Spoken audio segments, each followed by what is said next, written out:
No, it wasn't just the Samsung Galaxy S4 that was given the Google Play Edition treatment. The very well-received flagship from HTC has been Googlefied as well.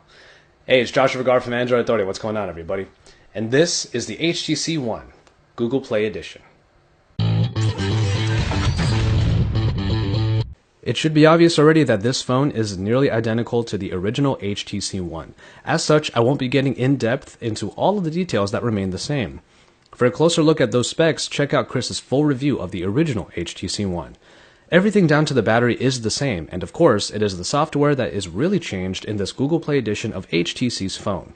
This aluminum-clad smartphone brought a refreshing industrial look into the smartphone market. It is metal smooth, and although a black edition of the original is available, only the silver version is found in the Play Store. The HTC One didn't get into the 5-inch screen game and instead brought a 4.7-inch screen capable of 1080p resolution at 469 ppi. The stock Android experience looks great on this display. Performance-wise, you get the same great performing Snapdragon 600 clocked in at 1.7 GHz and backed by the Adreno 320 and 2 GB of RAM. Even though Sense 5 worked really well in the original, the Google Play Edition's Jelly Bean speeds through its elements as quickly as ever. When it comes to hardware, the HTC One doesn't have expandable memory or a removable battery. 32 GB of onboard memory provides plenty of space to work and play. The main attraction, however, is of course the two front-facing boom sound speakers.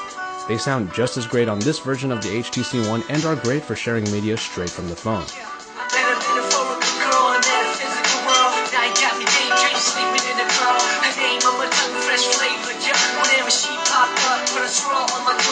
The 2300 mAh battery found in the HTC One isn't removable but gives the same good longevity. And so, we get to the camera, which is the very same 4-megapixel shooter from the original. These are HTC's patented Ultra Pixels, which are supposed to bring better picture quality by focusing on good light capture instead of high megapixel count. The app itself has obviously been stripped in lieu of Android's stock camera. In the conversion, you do lose HTC Zoe and the original interface. The stock Android camera app is stylishly simplistic though, as the whole screen becomes the viewfinder and only a few buttons lay on the side. The settings are accessed by touch and swipe navigations through arches. As far as modes go, there are some preset scenes, HDR, and of course, the photosphere.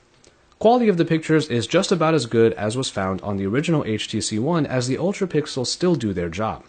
Low-light performance is still good, though it does seem that losing the software optimizations from the original HTC One camera app causes photos to lose a little bit of fidelity.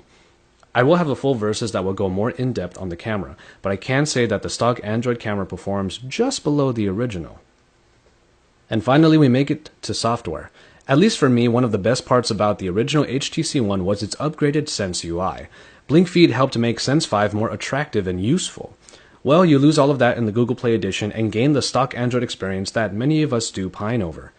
And really, it is a very welcome change. The real Jelly Bean experience translates very well to the HTC One. Personally, as far as operating system experience goes, I would have had fun with either stock Android or even Sense 5. It made more sense to change the game with the S4, as its TouchWiz is definitely getting old.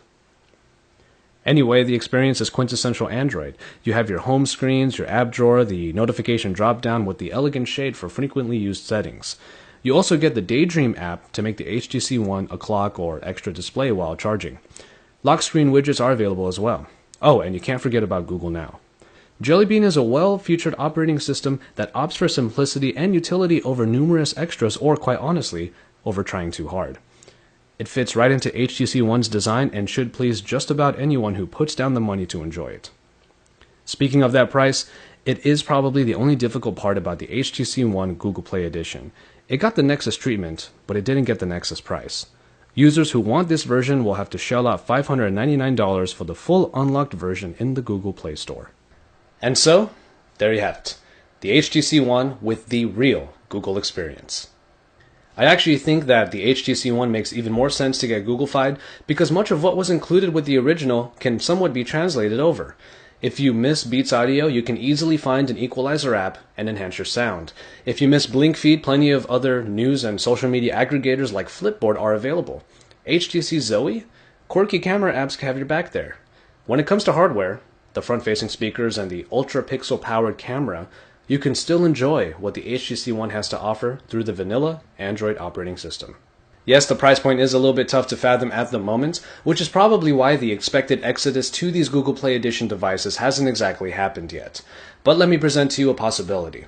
If you really wanted the stock Android experience on your HTC One, then of course, rooting and flashing custom ROMs is definitely a route. Anyone previously skeptical about doing so can look to the GPEs and see that Google is pretty much saying to you, it would be okay. Especially if you wouldn't miss the few main extras that are available in the original HTC One, rest assured that the quintessential Android experience is definitely a great way of enjoying your HTC One. No wonder we love our stock Android.